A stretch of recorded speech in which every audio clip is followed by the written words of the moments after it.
Have you been waiting for me? Lord of mercy, the technological issues we face these days when we are desperately trying to get things up and running. I've been here for a good 30 minutes trying to get my secondary camera working, and please accept my sincerest apologies. I don't know what's going on with the technology in this back corner, but it is not happy with my Switcher Studio, and I'm not happy with it because it's making me late when I'm not late. And it's making me wait when I have so much to do. But good morning. Let me run you through real quick our Switcher Studio Coffee and Create collection. Let me pull this up for you real quick, because this is a listing of the products that we have used in our Coffee and Creates this month. We've used the Tough Top, and we've used our favorite brushes, our Wooster Shortcut, as well as our Miracle brush. We've used some salt wash, and with that, it's always good to have your mixing cups. Always good. We've used our Weathered Gray, our thin mounts, of course, because you want your thin mounts when you are working with stamps. So you can mount your loose stamps to your thin mount. It has grid lines, it has arched lines, and it gives you the best setting so you can ink them and turn them over and stamp with them. We'll show you that here on the second session of this Coffee and Create. You'll need a brayer. We've used Sunset and Sunflower. We are today going to use this. This is the Gregory's Catalog Paint Inlay. And if you look at the back, you can see the entire section, the entire Gregory's Catalog Inlay put together. This has 8 sheets in it. That's a lot. And 4 go this way, 2 go this way. So this is 32 inches tall. And then you have 48 inches wide. That's huge. Now, you can cut this apart. You can cut it down and manage it with a smaller project. But who's not capable of doing a really small project when you have something this big to work with? Go big or go home. And since I love being here at my job at the studio at Two Girls Treasure, I'm gonna go big. I have something big to work with. We're gonna measure it, we're gonna mark it, we're gonna set this up, and we're gonna use this Gregory's Catalog Paint Inlay. But wait till you see how we're gonna do it. We're also gonna use our sunflower molds, because we need sunflowers in our lives here. And we may even do some stamping with the butterflies. And I said sunflower molds when I really meant sunflower stamps, but that's the mold set. So we're gonna use the stamps. It'll be okay. But those are, let me click that out of there. Those are generally some of the products that we've used. If you're watching on our website, you can always shop that collection. Good morning, Chris. I'm here. The technical demons, right? I know there's a reason God's held me up this morning, but I don't know what it is. I just want to paint something. But we're gonna have a good time. I'm gonna show you some neat ways to manipulate your paint and create stamped impressions. And overall, we're going to set up the Gregory's Catalog Paint Inlay. Let me show you what we're working with. And I may need to actually yell, and I don't want to yell, but I'm gonna have to get Charlotte's attention. Maybe I can send her a text message. I'm gonna have you sideways today because I had to prop the one camera that's working up on a box so you could get to this. This sign is huge. So huge that it knocked my whole camera over. Sorry. It's that balance thing. It really is. Let me not do that again. I'm gonna do this, and that will stabilize that leg, I think. Woo, this one camera thing, it is not a good look. Switcher, it's not a good look. And it is gonna weigh heavy. All right, we need some bracing, and this is a good job for salt wash. Let's see if that'll hold it still. I think for the moment, I'm gonna grab another pint of paint. Listen, your paint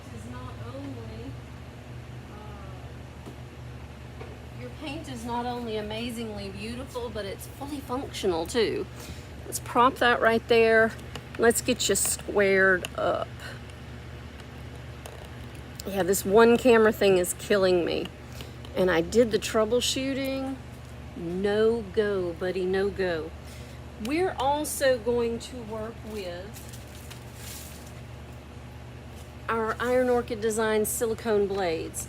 I'll add these to the collection when we're off the air, and you can certainly purchase these on the website. These are neat, and they literally are silicone blades. You've got a large one that's about 4 or 5 inches across. You've got a smaller one, it's just a couple of inches. These are really thin lined on the edge.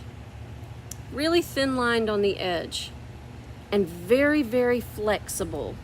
Very flexible. I like the way they move. They feel good in your hands. And they do magic. Now, if you don't know what I'm talking about, let me show you. I had this giant sign. It came from a local business that had closed.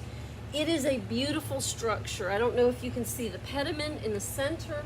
It has the framework at the bottom. It has a little flourish design, a little bit of legs on the outside. Where in the world would you use this? Well, I would use it in my she shed. I would use it in my garden area, my potting area, my sunroom. This is such a beautiful backdrop for your comfortable area. And it will be even more so when we're done. Now, I have some color combinations in my head. We're gonna see if we can make those work today in the craziest way. Let me show you what I mean. I have my spritz bottle.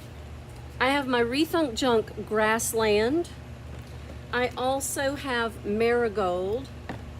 I have Sahara. Some people say Sahara. I say Sahara.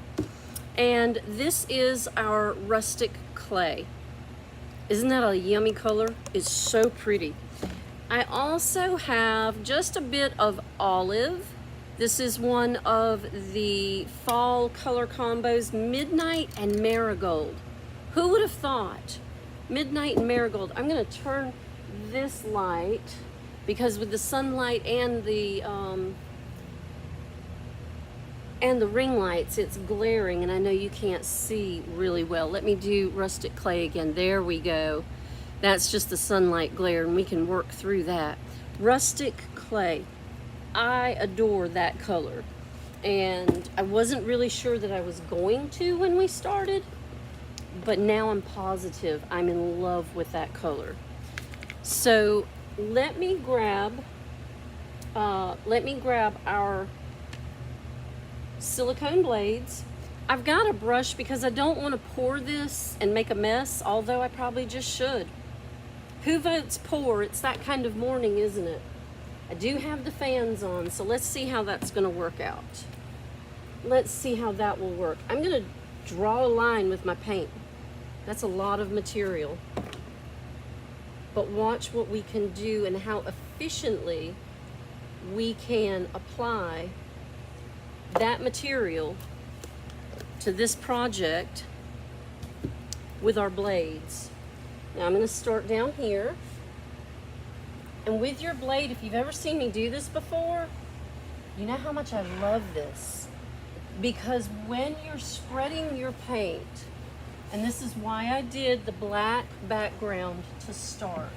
When you're spreading your paint with your silicone blade, you really are spreading it out and moving it around and stretching it. Not because we're being frugal, because you saw how much paint I poured on there, but because when you stretch that paint, when you give it some freedom in its movement, there's no brush strokes here, there's no perfection here, there is just absolute freedom in movement of you and your paint and your project. This works perfectly well on flat surfaces. This is a little tougher on your curved surfaces. Your smaller blade will get you a little bit better result on your curved surfaces, but for your drawer faces and your dresser tops and your chest of drawers, your buffets, just about anything that's flat surfaced, these are amazingly easy to use. Look, and the cool thing is you already know how quickly Rethunk Junk paint dries. When you spread it, when you move it, it dries even quicker. It is a different sort of product. It's not your regular paintbrush, but you know what? This will take you out of your comfort zone. I'm gonna shift this so I can reach. Hopefully this time I won't knock anything over. Hopefully today Switcher Studio will fix their problems. I'm praying that they do.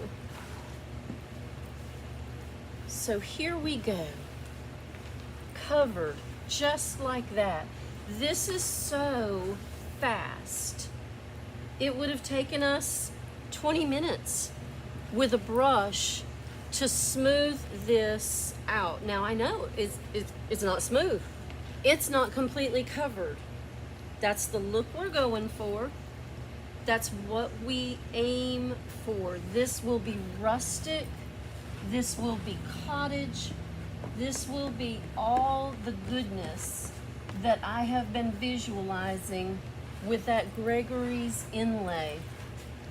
Look how quickly and easily I was able to cover this, and it's almost dry. Cleanup, I'm gonna take an alcohol wipe right quick. I got some on the table, so I'm gonna clean that up too. So a couple of alcohol wipes. Shoo, and my fan. We're gonna wipe that clean. And now I have it all over me. Got that. I did bring a trash can back here. I did, because we needed one back here. So the studio wall, I can't show you because I'm afraid to knock the camera over again. The studio wall is freshly painted, beautiful light gray, and a beautiful black border, top and bottom. And we have, if you see on the other side, all of those sample boards. We have those, you see all these right here. Those are all 45, we've got 3 or 4 stacks, all 45 Rethunk Junk paint colors. Taylor painted 2 boards of each color so that we could feature the paint color with the glazes. So those will be going up today and tomorrow. We have measured and marked the wall. We have a little tile that we're using for our in between our spacer. And when we get those put to the wall, we'll be ready to move these tables. Now let me show you how to get these other areas, the smaller areas. This is tricky. This is dry. So I'm gonna set my paint right there. Take your small blade and just dip some. And we're gonna start on the top. We're just gonna come across. Just lay your blade up there and run your color in. I love the texture of this old wood. This is vintage. This is not antique. This was not a sign that anybody in the world is going to miss. I'm just gonna roll some paint on in here. Quick and easy, nice thin coats. Why am I doing thin coats? Let me tell you. Because we're gonna layer color over this. I based it in black so that we would have a clean canvas to start with. I didn't want any obstruction of the vision I've had for this. So Becky taught me this. Just paint it a solid color. Paint it so you have a fresh palette to start with. There we go. If you have a paint line with the fresh paint, just run it in. Just run it into the rest of the paint. Smooth those lines out. It's okay if it's a little thicker in one spot. It's okay if the coverage is heavier in one spot than another. Put your paint on, pull your blade. I just think this is fun because it's so different. And I love the pulled paint look. It's a little bit different than distressing. It's a whole lot different than dry brushing. It's a whole lot easier than sanding and dry brushing because we can layer over layer quickly and efficiently, even in curved areas and small nooks and crannies. That's some good coverage right there. Even for the first coat that we're not trying to cover everything, I'm gonna scooch this back. I'm gonna knock this one over. Okay, there we go. Yeah, it doesn't like where it's sitting. There we go. And if it falls, we'll just pick it up too, and we'll brace it up. There we go. Little paddle-like motion. Nothing severe. You don't have to brush it hard. You don't even have to do it quickly. But you can. The beauty of these blades is that you can. It's so simple, so easy. It manipulates so well. And as you paint one surface, you're painting the other. That's so simple, isn't it? Have you gotten silicone blades yet? I have some in stock. I absolutely adore what I can do with these. It is paint manipulation at its finest hour. And it is beautiful. Look at that.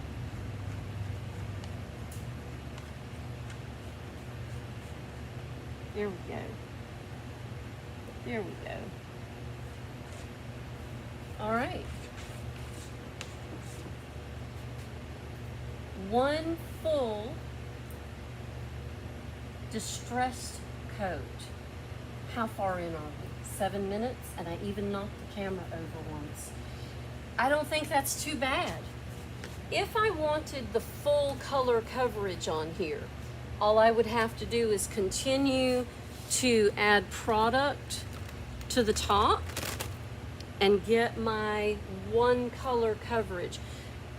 The difference in using a brush and a blade is that if you want the distressed cottage look, this is a better way to go, I think. It's easier for me to take my vision and make it come to life. When I'm using a brush, it gives me solid coverage, and I lose that distressed finish. I lose those spots where I want to add extra color and the spots where I don't. I lose that with a brush because I have to add so much material. And that's not my goal. I don't want to add a lot of one color on here. I want to make sure I leave some room for the visual of another color. Now that's just a little line where my blade hit. I'm just going to take my small blade and rough it out because it was dry. I took my alcohol wipe and just damped it. Took my blade, roughed it out, it's all gone. Let's move to the next color because this is where my heart has been with this project. This is rustic clay, and this is so beautiful. Now I'll tell you what we're gonna need to do. A couple of things. Because I'm going to do the inlay on this, and I want the inlay to be in the combination of these colors. And I may even want to put some of this, but I believe I can put this around the edges. Because these are the colors I want on my board. When I put the inlay on, I don't want to put these down until I know where my inlay is going. So we're going to set these to the side. I'm going to have to turn my fans off because I don't want my paint inlay pages flying away. Now let's see what this looks like pulled out and laid out, because this is such a beautiful, beautiful project piece.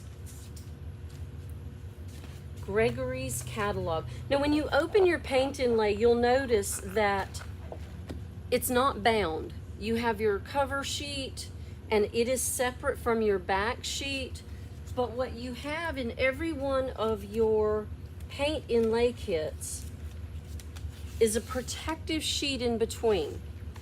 These pages of paint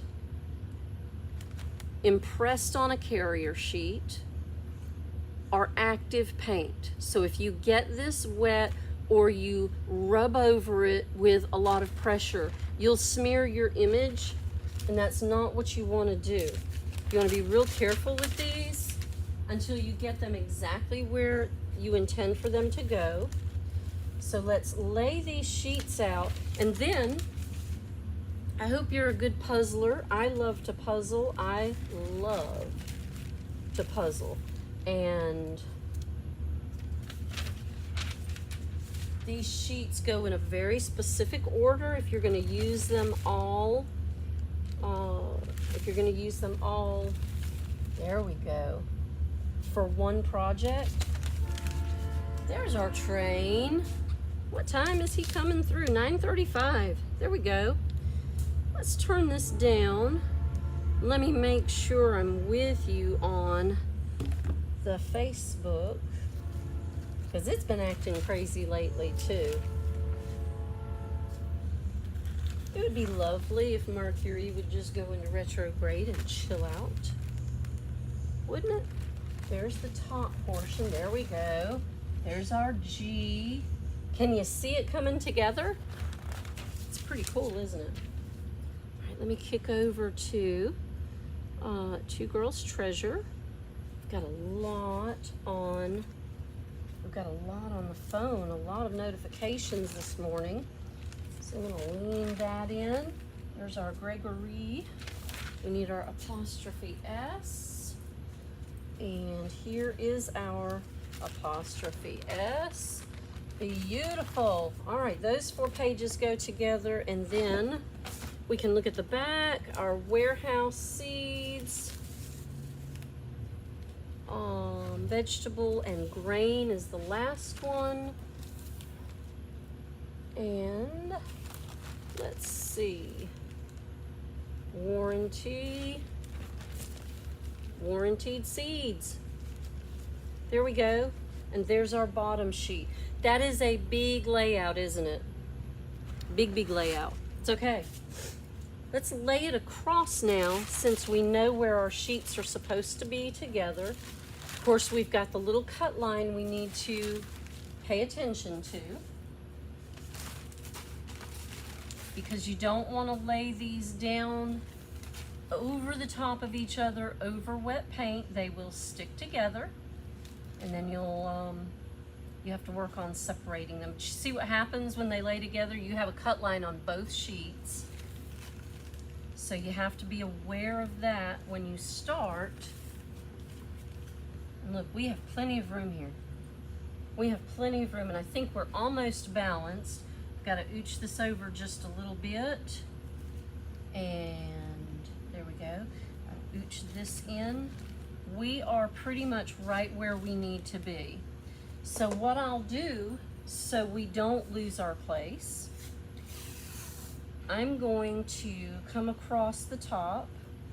Lay this down, and we'll bring it down just a little bit, because our bottom sheets are going to fit right under this, and this sign is going to do, this sign board is going to give this inlay the space it needs to live and look just like it's intended. We'll split it right there on that little floopy. Look at that. Anybody else impressed with the choice of board and the choice of inlay? I love this. I absolutely love this. I'm going to put a tape line. Ooh, that's wet. I'm going to put a tape line across here so that we know exactly where our inlay should lay. I'm going to go to the start right here, so that as we do one section at a time, one sheet at a time, we know where to lay it down.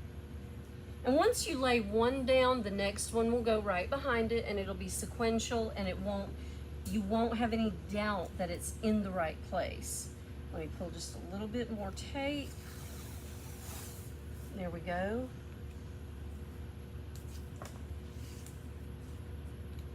Got a little spot of some lots right there, so I'm going to wipe it dry. And I'll lay this in. And there we go. All right, we've got our top line marked. Our bottom line should be just as simple. Let's make sure they're straight. This is a big composition. You want to make sure that you measure, mark, lay out. Be sure that when you lay it down, it's where you intend for it to be. And I'll show you, there's more than one reason to tape this off and mark your space. Of course, the obvious reason is that's where we want the sheets to come down, right? Let me spin this one more time. And there we go. The obvious reason is that we want to make sure our pages are right where we laid them out, so our composition is as we intended. The second reason is this gives us a better idea of where our paint colors are going to mix and blend and meet. Because if you look at this and you think about the colors that I've chosen and our stamps that we will use, this paint inlay will be the last thing we do.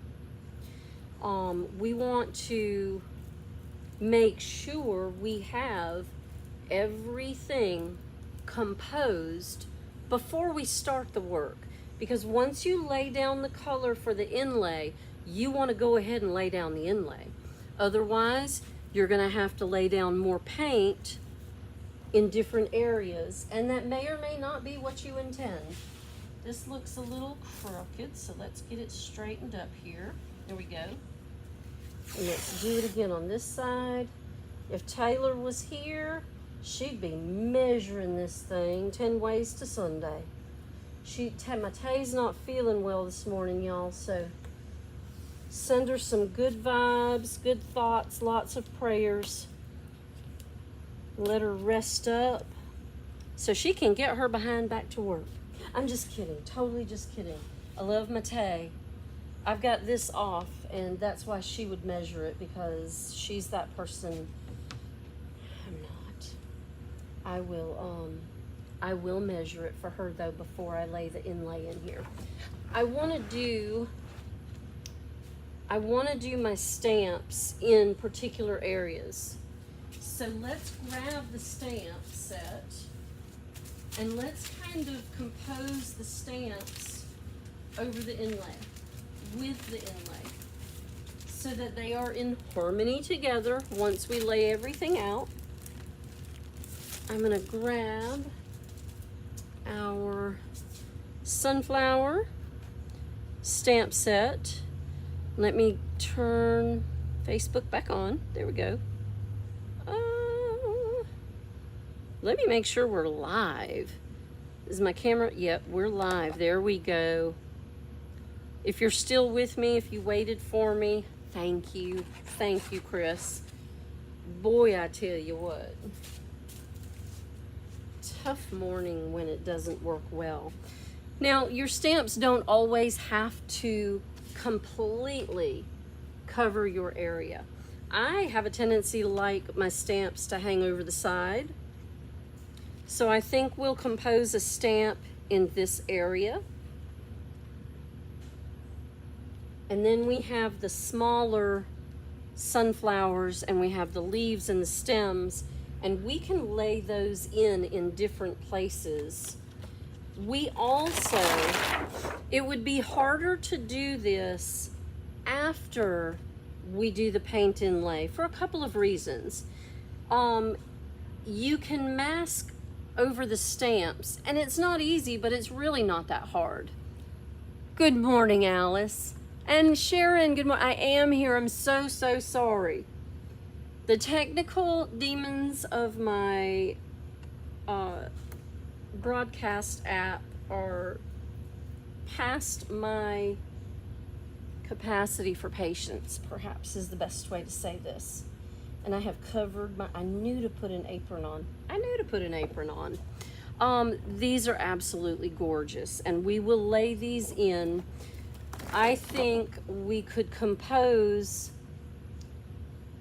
that one with the stem coming down the side. Well, it's going to impede on this, so one of them will need to be masked, and I believe I'm going to mask the larger one and bring the stem and the leaves behind it, and that's what masking does for you. It gives you that ability. So as we come down the stem and we lay the leaves in, these are giant leaves. We could use a couple of the smaller leaves here, because if I don't, it's going to impede on the word grain. So as I'm composing, I want to make sure that my pieces are going to fit and be cohesive and harmonious with whatever else is on the page. I could move this up. And then I would impede on, and I wouldn't have room for the stem. So I think this is probably the best place for this composition. So I can have my stem. I can use the smaller leaves. I can use the leaves off the side right here. Even if I put one of the larger leaves right here, I can use it when I mask my larger sunflower. Or I can mask this portion of the sunflower so that this leaf shows. That's the beauty of masking, is you can build your images up. You can let your images lay back. You can do almost anything once you start composing. Now I think I will also peel this off here. Shoo! And I'm pretty certain, oh yeah, that lays straight in at that top area. There's no impedance. It is just purely the sunflower. I will be able to mask and put another sunflower here, and then I can run a stem down through the image and put my leaves selectively, because sunflowers are huge and they look beautiful. They will look absolutely beautiful with this composition. I'm very pleased with it. I like the way this is going to look. I like the way that it maps out, because when you're doing something large, mapping it out is pretty critical before you start your work, because you don't want to start your work and think, well, I wanted to put sunflowers on it, but now I have nowhere to go. The other thing I want to make sure I do is that I want to go ahead and I want to ink stamp these on. The reason is, even after I put my colors down and lay my inlay over my colors, my ink stamp will still give me the position of the flowers and the stems and the leaves. I'm probably not going to lay out the leaves because those are filler, but to be able to lay out the flowers and have the imaging that I want from the beginning is important, because otherwise I'm going to have to dance around the paint inlay to get to this. So that one there, this one here, this one here. I have other areas where I can stamp in. So let's do a little bit of inking and stamping so that we have our sunflower set exactly where we intend before we start laying out our paint colors and our paint inlay. So we're just going to take this off to the side. I have my black ink, and I'm going to tamp over this gently, quickly. Don't mash down, because you don't want to get ink too far into your crevices. All right, we're going to lay this down right here. This will give us a more precise idea as we're moving forward where we wanted our sunflowers laid out. Now, you can do this any way you want. This is just simply the way I thought this project through.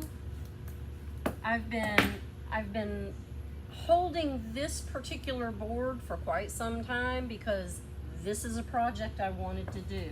I'm going to go ahead and mask that, and we're going to do some more. Now, your masks come with most of your kits. That's our large one, and our medium one is right here. These are just plastic acetate. They're a little bit thinner than your thin mounts. But let me show you the magic of masking. And if you want to learn some of these techniques, maybe on a smaller scale, check out our September calendar of events when we release it, and you'll be able to come in. Oh, I wish Tay was here to tell me which day, but I want to say it's on Mondays. You'll be able to come in and I will demo stamping. You can sample stamping, and then if you want to come back for a second session, you can, and then you will have the opportunity to complete a stamping project on that day. And I think that will be a lot of fun to share. I'm going to hold this edge up because there's no point in getting it on the paint inlay. I don't want ink on my inlay because I don't want random ink once I start the inlay. But that gave me, let me lift my mask, that gave me a secondary sunflower behind my first one. I love that you can mask over your work and stamp again without doing damage or replicating lines. And muddying up your initial image. Now, since I held this side up, I'm gonna lay it down over here. I'm just using my brayer to roll out my stamp to make the impression. You didn't know you could do this? You absolutely can. Use whatever tools help you. Use whatever tools work for you. Now we have a bouquet right here. I know you can't see it really well because my overhead cam, yeah, that problem. So let me wipe this off. You want to make sure that if you're inking a lot of different things, and especially if you're using paint, wipe these off. Your ink's not going to hurt it if it builds up or if it stains it. If it stains it, it just stains it. It doesn't do any harm. Your paint buildup on here, though, will damage your stamp set. It won't ruin it, but you will lose your definition. And you don't want to lose your definition. So make sure as you are stamping and setting them away that you take just a second and just clean them off. Take just a second and clean them off. It'll work better for you long term. Now let me grab my ink pad and my brayer. We'll come on around this side. Let's go ahead and lay this one down. I do want to be careful right here. So let me show you the trick. Let me show you the trick. And I think I've talked my way through this as we've been working. So there's my cover sheet, and there's my leaf, and there's that. So we want, this time we want this mask. This mask matches this flower. Let's see which way it goes. It goes this way. It does. It's a puzzle. There we go. There we go. All right. I want to mask this because I really don't want to put ink on my carrier sheet. It's not what I want because I don't want that ink to lay back down when I put my paint colors down. This is going to be a mite bit tricky since I'm going to use the right side to cover under this. I think I can do it. Let me try. Let me see if I can do this because I don't want to mess up where I want to put my flower. Oh, duh. You know what? Watch this. So silly. So silly. All right. Gonna ink this up. Once we finish, once I get the entire composition moved forward, I will come back again. I will most likely add a little bit of color depending on where the colorization lands once I lay the inlay down. I still really wanted to, I tell you what, I'll braid this side. I should have only inked half of this. Since I couldn't get the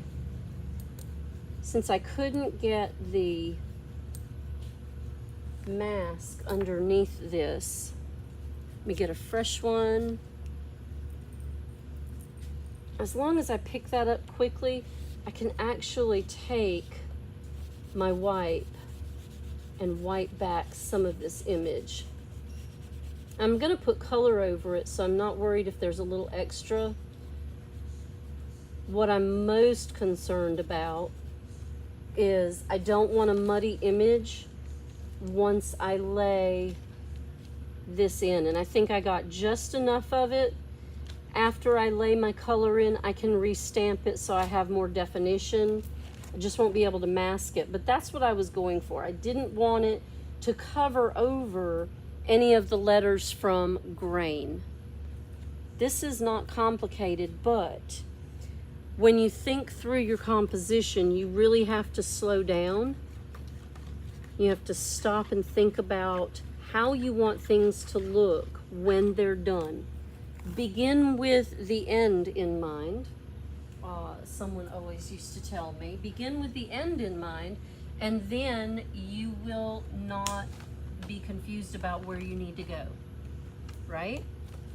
So I know what I want this to look like at the end. I know what I'm shooting for. So that is what I'm gonna keep in mind, and that's what I'm going to work toward. I love the color over the black. I do. That was Grassland. I love it so much I have it all over my brand new tank top. It's gonna be scorching hot today, so I tried to dress for the weather. I forgot to put my apron on, so yeah, the edges got me. You know what I'll do? I will just simply take my prep and I will spray prep on it, and I will rinse it in the sink real quick, and I'll wash it, and it will be good to go. Good to go. Now this is pretty big. I'm probably not going to be able to lay this down anywhere to ink it, so I'll get a protective sheet of acetate. This is not my thin mount. This is actually a carrier sheet from a transfer set, but they work just the same, and it will keep my ink off my board while I'm inking my sunflower. So let's ink this sunflower.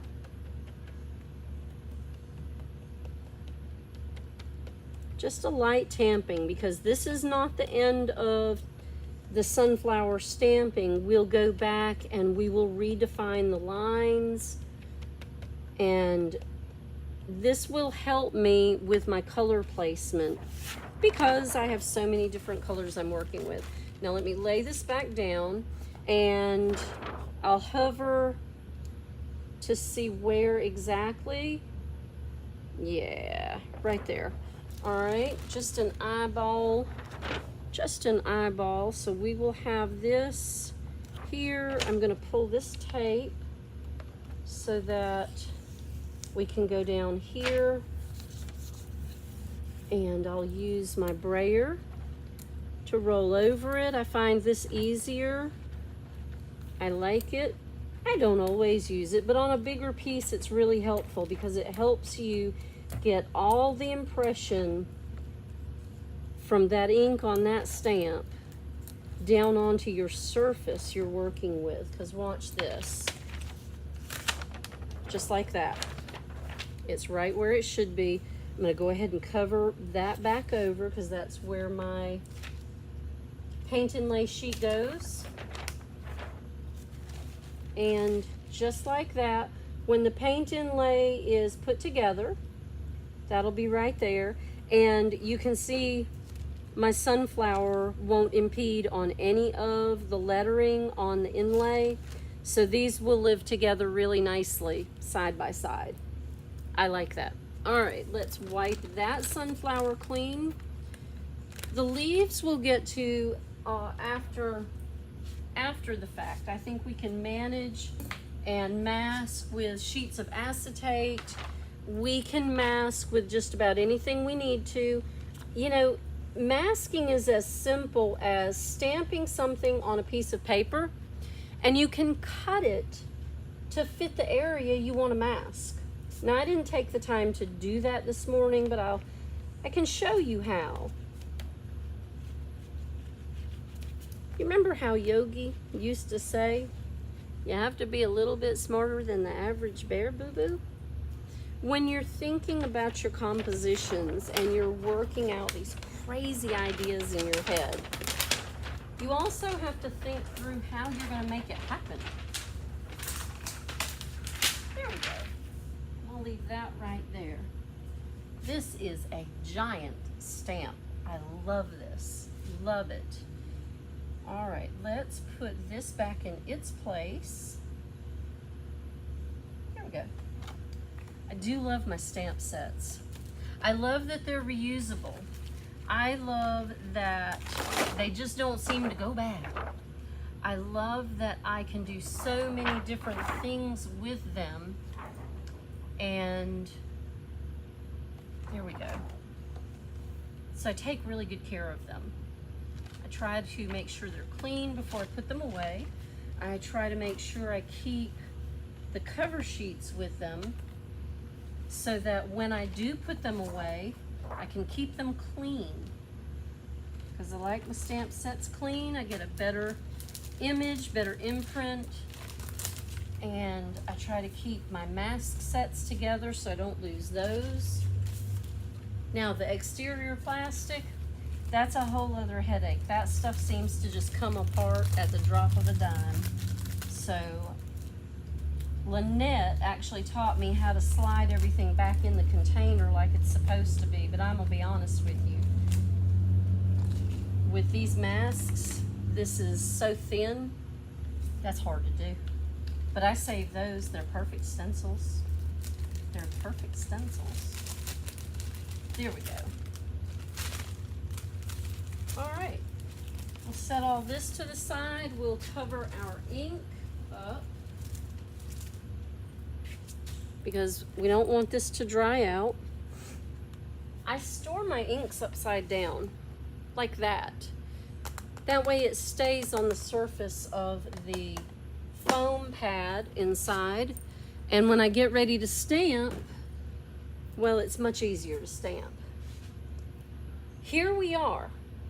Here we are. All of this has to flip because obviously this sheet is going to go here and this sheet is going to go here because these are upside down. When I laid them out, I wanted to make sure I had all of the images exactly in the order they needed to be. So I had to look at them.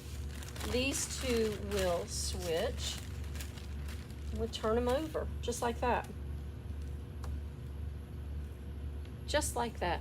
Let's see what time it is. It is 10:03, and my sincerest apologies for being late, knocking the camera over. Then there's that.